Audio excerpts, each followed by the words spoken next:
And when I started doing the science and engineering, my stories started revolving around me trying to do stuff. And so kind of naturally, without me even coming to that conclusion before doing it, I fell into storytelling, and engineering was my narrative. Like it was, I'm trying to do this thing. Here's this guy, lives in this weird little studio apartment that at one time the camera turned around and you see my bed, and my bed is on the opposite side of, and basically a homemade industrial laser cutter. And there's like a story.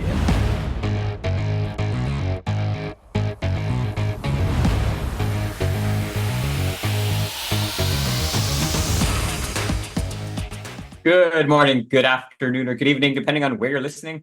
Welcome back to AI and the Future of Work, episode 299. I'm your host, Dan Turchin, CEO of PeopleRain, the AI platform for IT and HR employee service.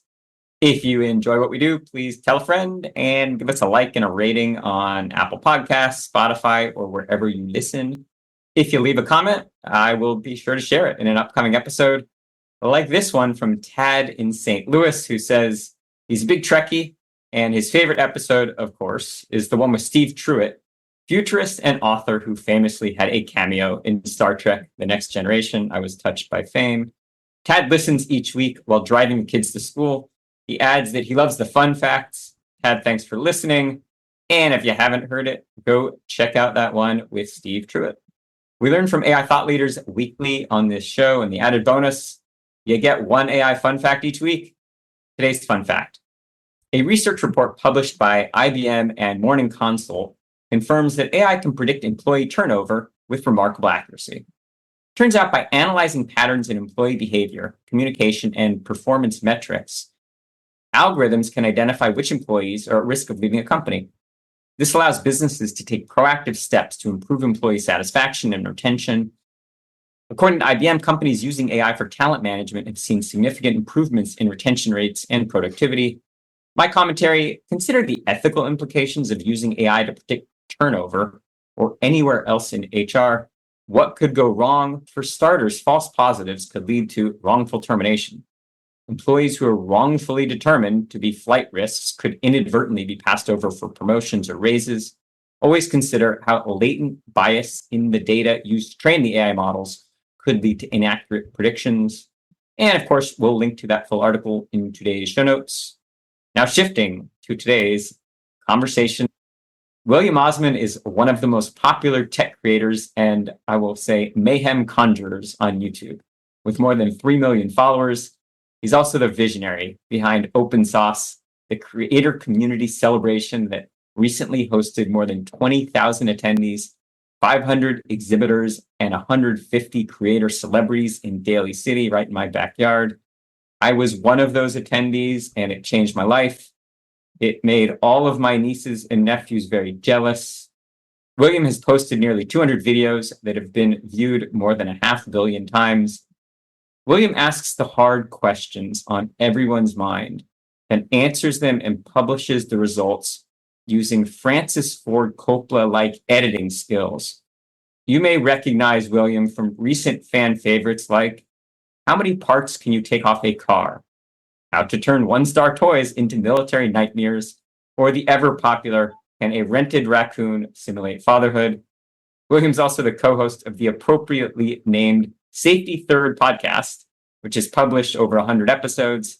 He holds a BS in mechanical and electrical engineering from Cal State Northridge.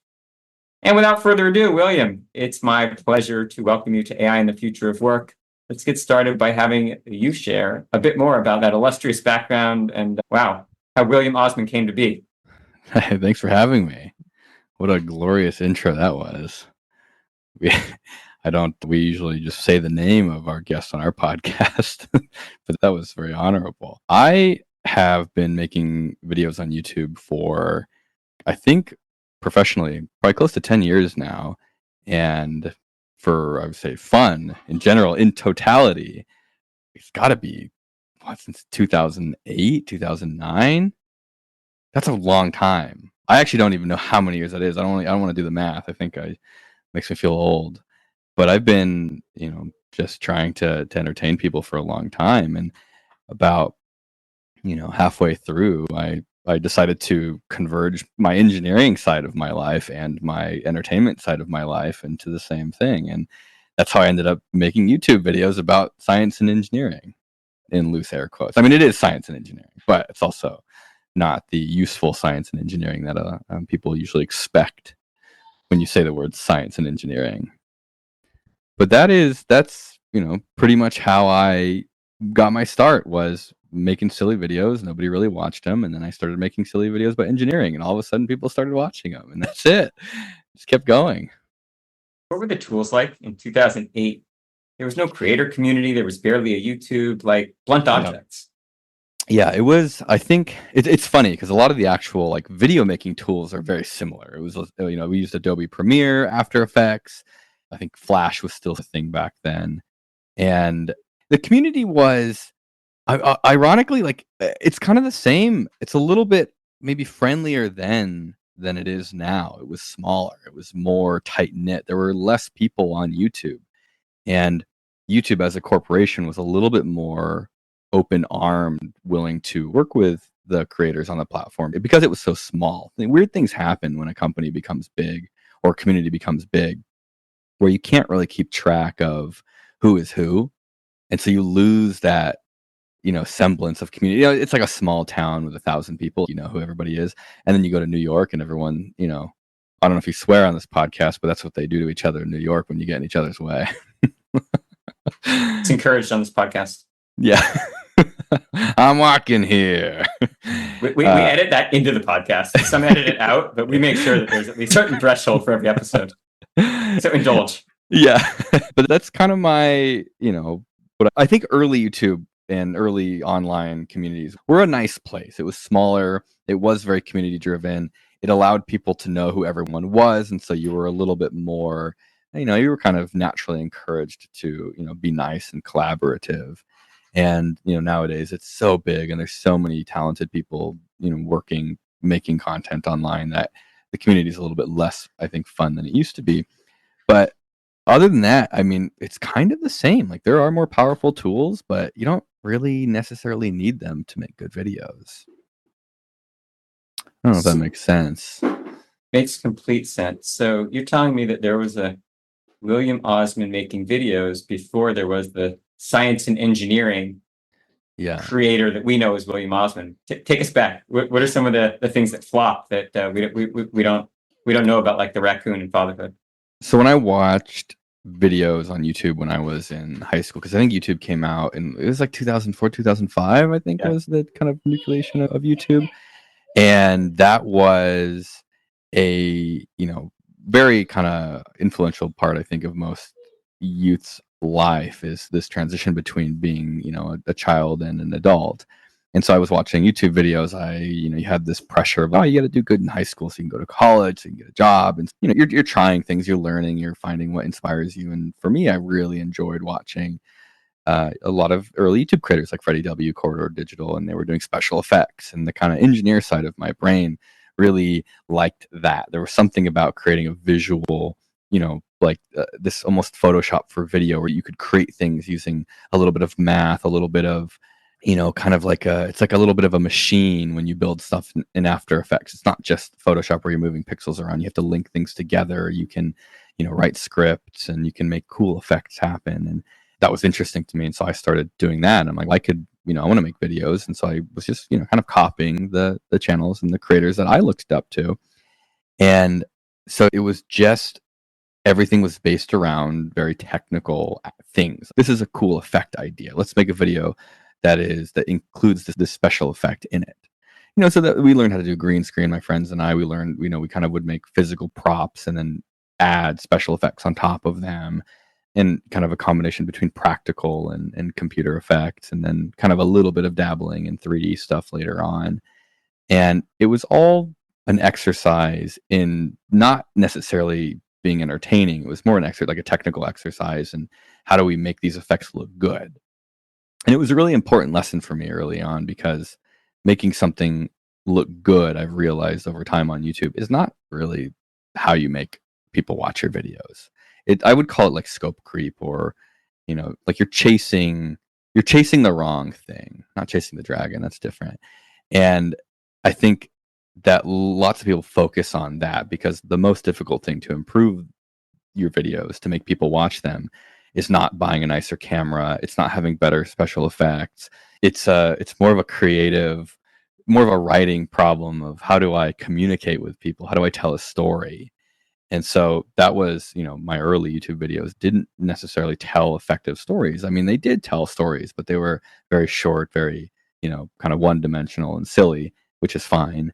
And when I started doing the science and engineering, my stories started revolving around me trying to do stuff. And so kind of naturally, without me even coming to that conclusion before doing it, I fell into storytelling, and engineering was my narrative. Like, it was, I'm trying to do this thing. Here's this guy lives in this weird little studio apartment that at one time the camera turned around and you see my bed, and my bed is on the opposite side of, and basically a homemade industrial laser cutter, and there's like a story in there.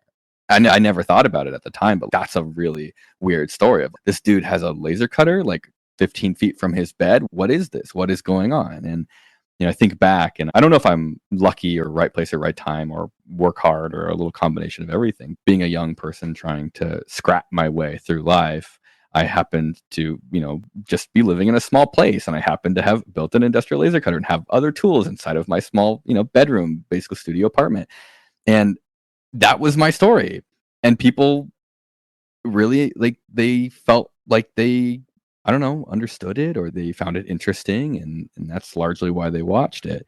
And that's kind of my transition from, just making videos, trying things as a kid, learning how to edit and do special effects, to almost accidentally landing into storytelling.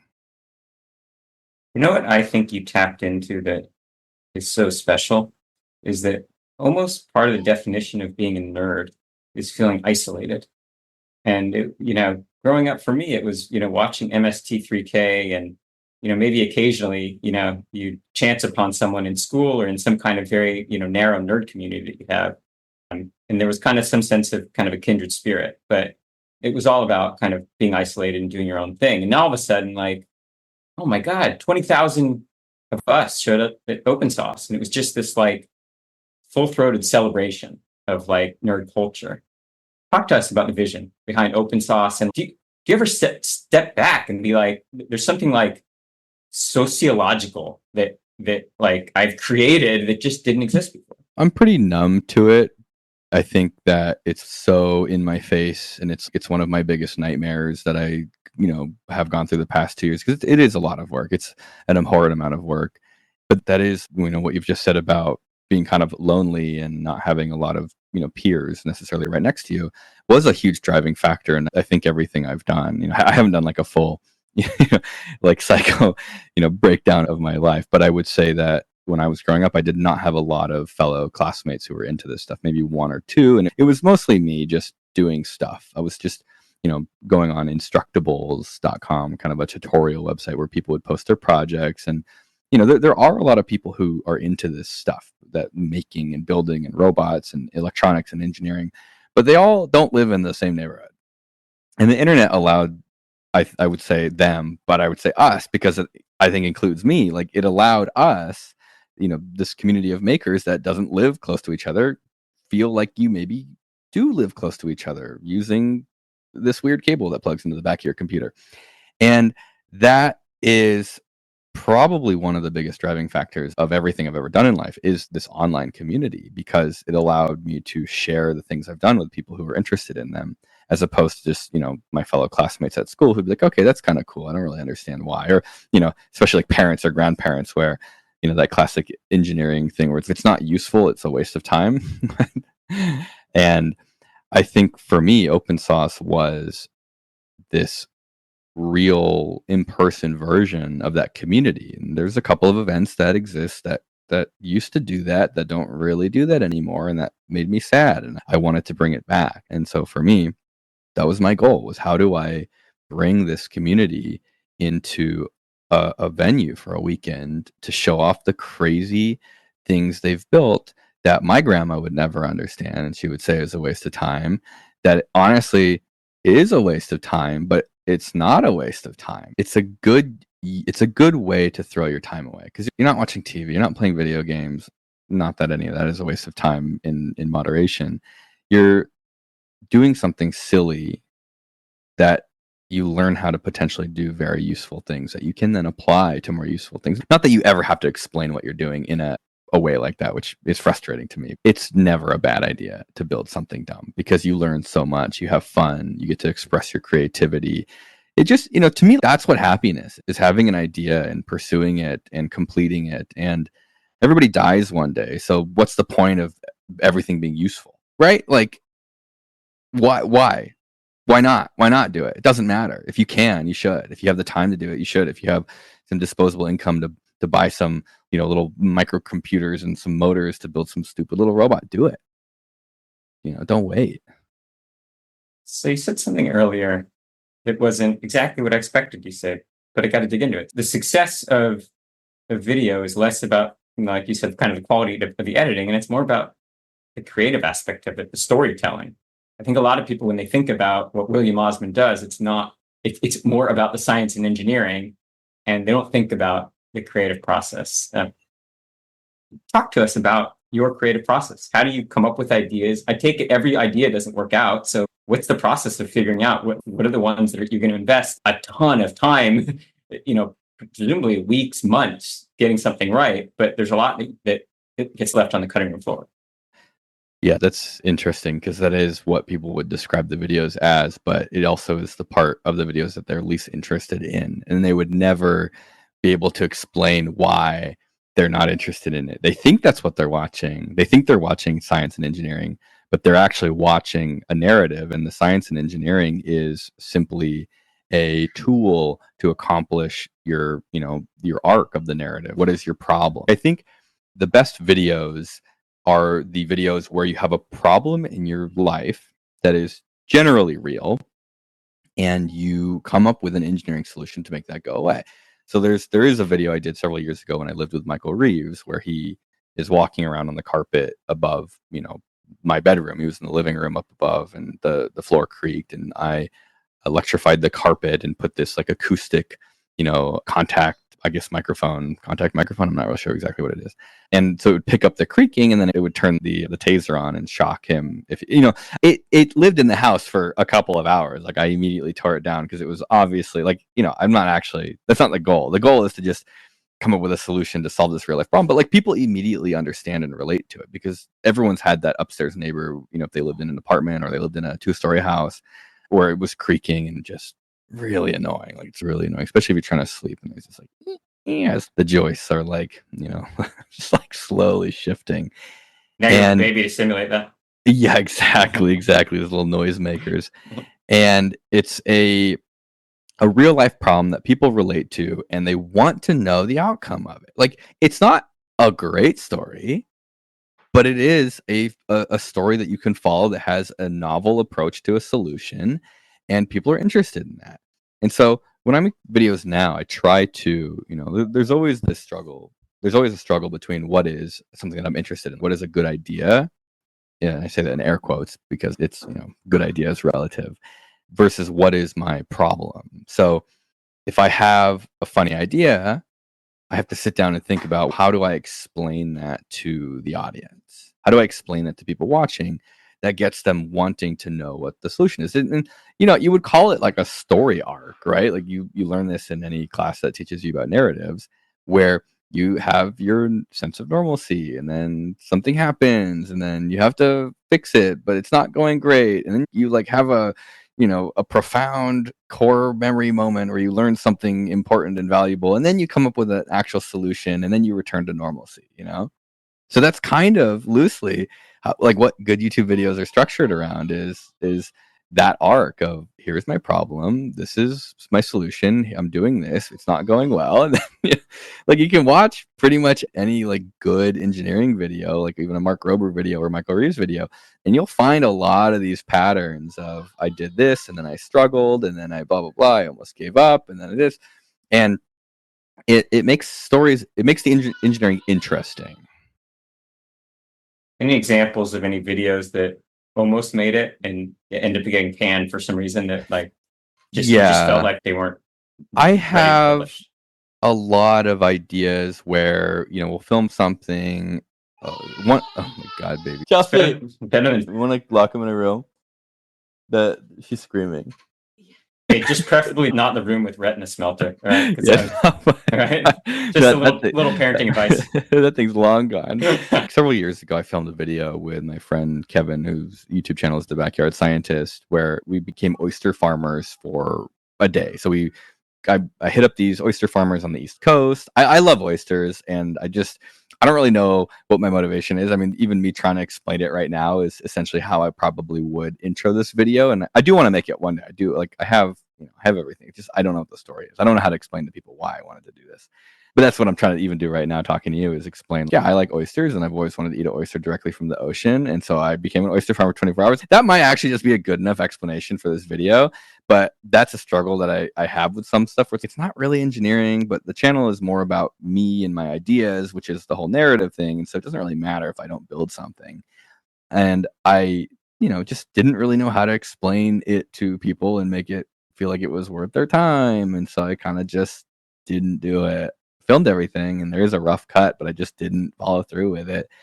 And I should, because it's probably a good video, but there is this perpetual struggle of, trying to tell a good story. And are people going to be interested in oysters? I don't know. Maybe. How do you not let the kind of virality of videos dictate your worth as a creator? Are you able this far into your career? Are you able to be immune to what people think about your videos and just produce what you want to produce?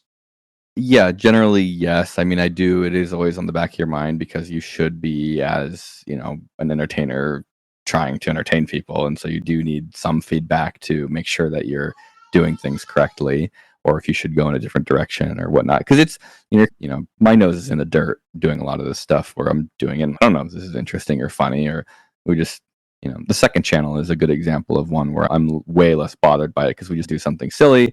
It usually is way more unhinged because you just got to turn it up a little bit for the videos and whatever, who cares?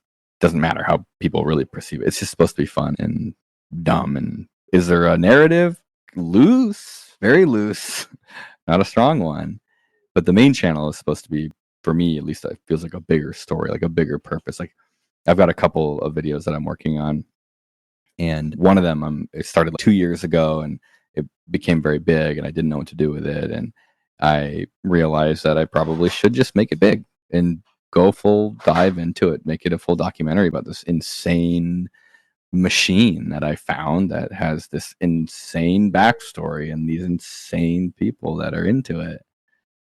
That's interesting to me. So why not? Why? Yeah, I mean, why would it not be interesting to other people? And I'm like, I think it would. It's kind of how open source came to be. Was I wanted it, and so maybe other people want it too. So I got to ask, here we are on AI in the future of work, and there's a definite undercurrent in the creative community. Are we threatened by AI? Does it enable us? Maybe what it does is it homogenizes content. Everybody, there's just this master version to the mean because everybody is coasting off the output of these large language models. How do you think about it as a creative? Is it a threat? Is it an opportunity? Do you ignore it? I'm a little, it's back and forth. I would say my general take on AI is it will maybe hinder people's creativity when they're younger. I'm thinking that, if you can use GarageBand to make music, kind of when I was younger, you're maybe not as incentivized to learn how to play guitar.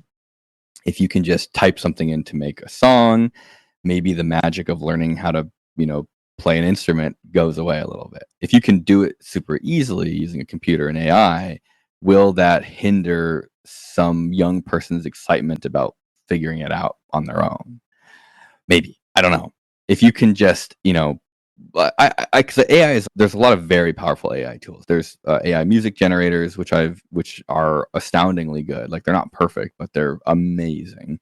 Using generative fill in Photoshop, just using generative, image generation in general for kind of coming up with some weird ideas or prototypes or really just rough, just brainstorming. It's super powerful. It's super fast.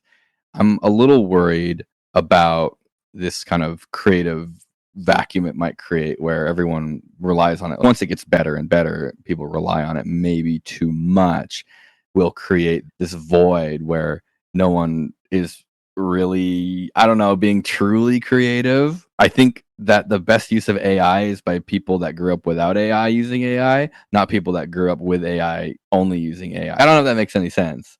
It's like you went to the gym and you worked out and then someone gave you steroids versus just taking steroids from the start. Like you have a core, you have a strong core if you didn't have any of these tools growing up. And by the way, like the world that your kid, my kids are entering, it's going to be ubiquitous. Like the answer is not to put the genie back in the bottle. The answer is to figure out, what you want to wish for and learn how to rub the lamp. I mean, I'm biased. I'm very much an AI optimist, but I'd love to know, take us through like a, concept to, click publish on the video. What are the elements where you think AI could unlock your productivity or your creativity? It gives you really fast turnaround. And I think I work really well in an environment where I can do things quickly. And that is the power of, the current generative AIs of, I would say generative fill is a powerhouse. Like it's probably one of the main reasons I'll continue to use Photoshop, even though Adobe kind of, is not my, I say, favorite company. And, it allows you to essentially take the context of your pixels and create a new environment for them that generally where the lighting matches, the shadows match. Like it's very powerful. There's a lot of situations it does really bad, but it's magical compared to, just doing content aware fill. I have been able to very easily get some music generated that I've used in videos that is a tone that I was struggling to find on, royalty free websites that I pay for. I'm trying to find certain vibes, certain types, and there's a lot of stuff it can't do, but there's a lot of stuff it can do that will give you something totally passable, totally usable. And I've never had more fun in my life than this like 9 hours when I first started using this AI music generator I found. It's like the fastest I've ever spent $100 for a year license to use it. And I've used it quite a bit just for making, just stupid, silly songs. It was just fun. It was fun. I have no intention of making music professionally, and I don't really I don't make music, but if I can play around and, make some songs, like that's what, it's fun. And that's what scares me a little bit is that I felt creatively fulfilled doing something without actually really having to learn anything. So let's take another part of that and unpack it. So this is your livelihood. Like you're world class at doing this. And let's say I'm not, but one day I say, William Osman is so good at what he does. Maybe I can create Osman William. Yeah. And it's pretty good. And by the way, like I just learned to use the AI tools and I can crank out like Osman William quality, not William Osman quality, but it's pretty good. And I can just pump this stuff out. Yeah. And, I don't claim that I'm William Osman, but I'm inspired by you. And I tell the AI kind of in the genre of here's an idea, ... But they're your ideas. And I'm siphoning off, I'm living off your exhaust stream. Obviously, I have an opinion and I'm trying to stay balanced. But what does that mean to you as a creator, that you've seeded other people's creativity? I think that if, depending on what level of, sort of inspiration is derived, kind of changes how I think about it. I'm like, everybody watches everybody and is inspired by everybody. It's this, it's a circle of creativity. And so if somebody's watching what I do and they model a video after that, I think that's fine. I think if somebody like steals William Osman-esque ideas, like that's fine because the ideas are kind of the weakest part of a video. It's the narrative that is the most interesting. And so if you're using AI to generate a narrative and then it's, oh, here, you're going to build this invention and then this is your kind of problem that you have, and the whole thing's just a lie that was made up by AI, like maybe that becomes a little bit more offensive. There are people who, not using AI at all, they just like straight up copy the video ideas. And like that sucks. They look at other channels, mine included, and they say, oh, this idea this person did really well, like rolling a finger up in a car window. They just take it. They like copy it, I don't want to say like word for word, but like kind of. They do the same visualizations. They go get like a finger bone and cast it in, clear ballistics gel, and it's like, that to me is that's just like plagiarism without ever referencing the fact that they essentially took the idea and the visuals and, from somebody else. That's frustrating to me. If an AI is generating an entire video at the push of a button, I don't even think that you as the user will have access to that. That's just going to be, if it's that good, that's just YouTube. YouTube will be the content creators. Does that make sense? If there's just a push to generate, like that's Netflix. Netflix is going to be making content for you. They're not going to give you the tools to do that. That is a nightmare. Here's the version that concerns me, is that you publish your stuff on YouTube and some big tech vendor goes and hoovers up a bunch of stuff that's freely available on YouTube.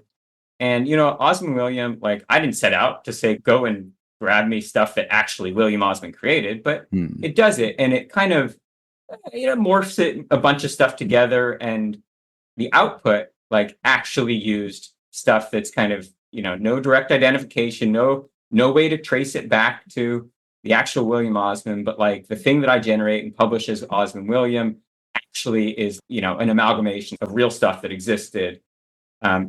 Is that a fair place to say we draw the line there? And should there be would you get litigious over that, or what do we do given that we're hurtling toward that future? I definitely am glad that I did my YouTube thing when I did my YouTube thing, because I am not hyper optimistic about the future of entertainment online. I think there's a lot of jobs right now where if you had gotten, your degree in film, 8 years ago, that probably right now you feel like you should have gotten a different degree. And I kind of feel a little bit of the same way now, depending on where AI is, going with online content creation. It maybe is taking away opportunities from people that are working towards that right now. And I think maybe I'm, was in the right place at the right time to be able to, kind of solidify myself on the platform. And I don't necessarily envy somebody coming in right now, because it is a little scary that maybe these opportunities won't be there, because there are, ways to, generate stuff, and there's ways to generate titles, and there's ways to generate thumbnails, where the competition for those impressions and those eyeballs becomes so difficult that it's very difficult for someone starting out to just make something that people will even pay attention to. Even now, it's like a sort of an arms race of the biggest and best and most expensive videos. That didn't happen 10 years ago, and now that's where it's going. Mr. Beast spending, insane amounts of money to convince people that the video is worth spending time watching. And so anything that potentially makes that, a more difficult race for beginners to compete against does scare me a lot. I think that my one hope is a lot of AI right now is very kind of sterile and uninspired. It can be very clean, and it's hard to make it, grungy and dirty. And so the imperfections of doing something for real will most likely be what stands out for the longest time, until, whatever networks get trained to the point where they can introduce noise and stuttering and pausing and cringe moments, because if you ask ChatGPT to generate a script, it'll just generate exactly the words you should say. It has a hard time including maybe some of the awkward moments or the imperfections that just filming a thing in real life will include. The humanness. The human nature. Devoid of humanness, yeah. Yeah. People I see all the time will they learn Blender and they'll make a 3D model and they're like, why does my model look bad? It's because it's perfect. It's so funny. They don't realize that what makes something look really good in Photoshop or in a 3D model is all the imperfections, all the scratches, the dust, the dirt. If you go watch the Lego movies, you'll see the close-ups. There's scratches. There's those plastic indents in the characters and figurines. That's what makes it look like real Legos that were sitting in a bin for 40 years. I believe that one vector for innovation in the creator community is thinking beyond the current consumption paradigm. That's a lot of fancy words. Just really saying we're fixated on big audience, YouTube player, click play, click pause, just a very traditional interface. And I'm really curious to know, do you think about designing for a time when AR and VR and immersive experiences and maybe hyper personalized content? What does that do to the creative community? I think that AR and VR is really cool. I also think that it's going to be very hard to get to a point technology-wise where it is widely adopted. The idea of Ready Player One levels of VR and AR is, you're talking, that is an enormous tech problem to solve. You have the headsets, like you have the Oculus too. I have the Quest 2. It works great. I love it. I don't use it. I used it when I was building out the virtual version of OpenSauce Year One. I built essentially in Unity, a game engine. I built a virtual representation of the event. And, because I'm like, I don't know how you lay an event out. What should it look like? How tall is stuff? Like, I don't know. So I did it all in VR. And it was a super powerful tool. I don't think I could ever imagine using AR or VR right now in its current state, even though it is insanely impressive. I think to get to these truly immersive experiences, the technology is going to have to increase that last 20%. And that last 20%, I think, is going to take a very long time. So I really don't consider it too much, honestly. Like there are some edge cases that it could be useful for, but I don't think it's necessarily worth spending a lot of time on right now. Like self-driving cars were perpetually like 18 months away from being there. It's the last 20%. Like it's all the edge cases. Like it really is a hard, like it's impressive, but it's not good. If that makes sense. Makes complete sense. My love affair with Oculus lasted like an hour, after which I got vertigo. Yeah. And I put it back on the shelf and realized I'm not going to wear like, a 3-pound battery that like fries my skull. And it was, that whole like paradigm was just totally broken. I'm like, yeah, like you, I mean, I'll take the leap of faith. I believe it'll be there. And I truly believe, as a tech optimist, like that will be an amazing experience. Just, it's hard to even conceptualize what it'd be like. Yep. And so I think it would be maybe a waste of time right now to get too deep into those investments. William, I teased before we started recording that this is 299 and we might have to split this into two so that you can also be episode 300. The conversation just sped by, and thank you for letting us talk about nothing that was we had prepared for in advance, which is always awesome. But I do have one really important last question for you before I can let you off the hot seat. Okay. There's so many like aspiring creators that are like hanging on your every word, watch all your videos, that are listening right now, and would love to just get your advice, like based on everything we've talked about so far. Like what do you coach like the next generation to learn, or to like skills to cultivate if they want to be a creative force like you? I think that my high level advice is just, you have to fail. You have to keep failing, right? You got to do something and you got to try it. People say, what do I do? What's the secret to making a good video? And the secret is you make a bunch of shitty videos. And then you figure out why the videos you were making earlier are shitty, and then what you can do differently to make the current ones good. That's step number one, is you just got to be bad before you can get good. Very few people are good on the first try, if any. There's maybe a handful. The second piece is to learn how to watch things while analyzing them. Like you watched something on YouTube and you didn't like it, and so you exited the video, you skipped forward. You have to learn to capture those moments. Like every time you get that little ping in your head about, I'm going to skip forward, that turns into a learning moment. Why? Think about why. Try to understand why you skipped forward in a video. When you watch something and you like it, try to think about, why did you like it? What parts of it kept you retained? If that makes sense. Like you're basically, you are learning from other people, and the best way to learn is how you consume. Try to analyze how you consume things and pick up on, what works and what doesn't work in other styles of content, because it's very difficult to do that. It's very difficult to synthesize that on your own.